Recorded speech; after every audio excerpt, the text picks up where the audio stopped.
I'm Katie Button. I'm the chef and owner of Cúrate, a Spanish tapas bar, and Button & Co. Bagels in Asheville, North Carolina.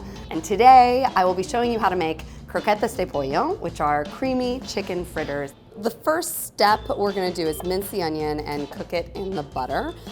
In Spain, croquetas are an amazing way to prepare leftovers, which is really where the dish came from. Literally like anything that you could take meat or vegetables that have been cooked and cut them up really small or shred them and then cook them into a bechamel sauce and roll them and fry them is exactly the purpose of croquetas. And now for about 15 minutes, we're gonna let the onion slowly cook until it is soft and tender, but not brown. While the onion is cooking, we're going to shred a roast chicken. My favorite thing about Spain and tapas and restaurant culture, it's all about sharing. So you get these like little small bites and you get to share with whoever you're with, and then that brings the conversation around food, but also because you get to bounce from one place to the next. And trying a restaurant's croqueta is definitely the way to find out if you want to stay and order more food. If the croquetas are bad, leave. I have a master's degree in biomedical engineering. That's nothing to do with what we're doing today. To get me through my degree, I cooked. That time in my life was what helped me make the decision and to switch careers.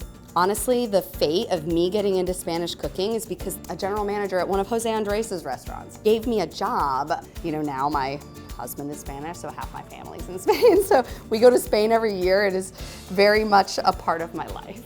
What I'm doing now is I'm shredding the chicken with my hands. I just find that like the texture is better if you like shred it versus chop it. So we have our 2.5 cups of chicken. The onions are ready. So roux is flour and fat cooked together.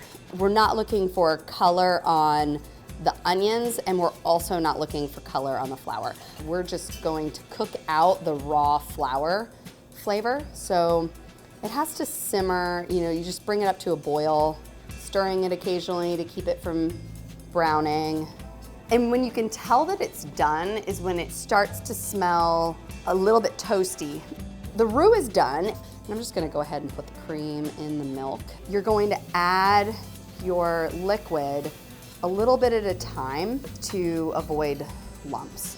Okay, now we're gonna add 2 teaspoons of salt and about 1/2 teaspoon of fresh grated nutmeg and 1/8 of a teaspoon of black pepper. In bechamel, typically you're looking for something that's like a perfectly white sauce. And so you use white pepper and things that won't color the final product. But in croquetas, we're gonna add a whole bunch of chicken, so it doesn't really matter. You're able, as you whisk it, to like even further shred the chicken. And what I'm looking for now is like consistency, like no large chunks of chicken, and it all to be kind of fluid, which it is.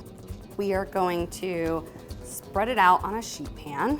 So this texture is going to be the final texture of the cooked croqueta, right? It's creamy, it's delicious, but it's not super runny. But putting it in the refrigerator until it sets up and solidifies is going to allow you to shape it and roll it. It needs to chill for a couple of hours. Now our croqueta mixture has set up, it is chilled. To shape this, we want to try to get even sizes. The name of our restaurant, Cúrate, came about when my mother was like emailing my husband, Felix, and I just lists of names, and one of the words was curate, but Felix didn't know the word curate in English, and he read it in Spanish as Cúrate, and he was like, I love it. It means healing yourself, and it kind of fits to the quality of Spanish tapas and like what it's like to sit down at a table and share food with people. It dawned on me that actually that was what I was doing my entire time that I was in my wrong path in science, was trying to heal myself and get through my studies by cooking. We're going to shape the croquetas. You're just going to roll them in your hands. By shaping them this way versus large ones in a circle, they'll get hot in the center easier. Croquetas, rolled. We're gonna move on to breading. My favorite way to bread things is to use panko, but not to use it in its big, like chunky form, but actually to blend it into a super fine powder. So we'll put the panko in the last one, put the flour in the first one, crack an egg, and put it in the middle one with a little bit of water. Whisk the egg with the water to make the egg wash. You really want to make sure that you have totally covered the bechamel in the thin layer of flour. So now, when you decide to get into the egg mixture, you want to try to keep one hand, so I'm making my left hand for the eggs and my right hand for the panko. So we're going to put these guys in here.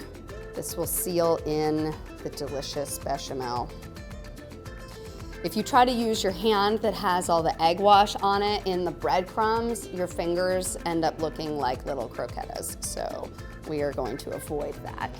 To test to see if your oil is hot enough, you want them to be hot enough to brown evenly on the outside. I dip a little bit in and see if it bubbles. Another way to test is to put a piece or two of the breading inside and see what happens. If it starts bubbling up, it's almost ready.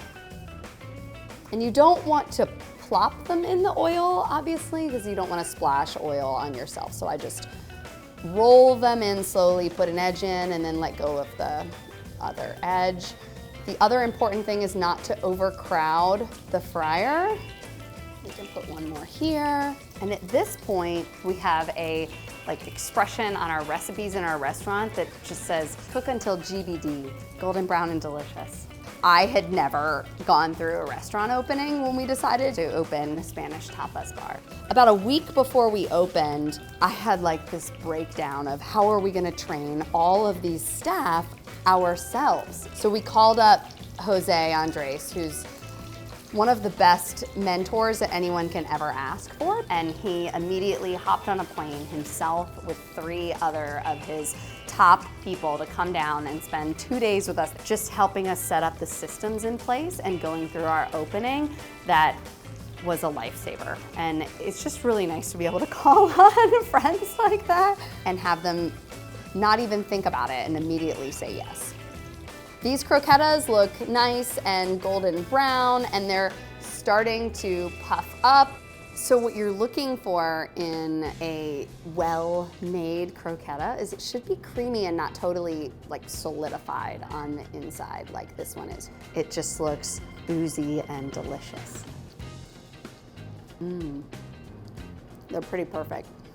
Chicken croquetas kind of remind me of chicken pot pie, you know? I love chicken pot pie, so it's basically the same thing.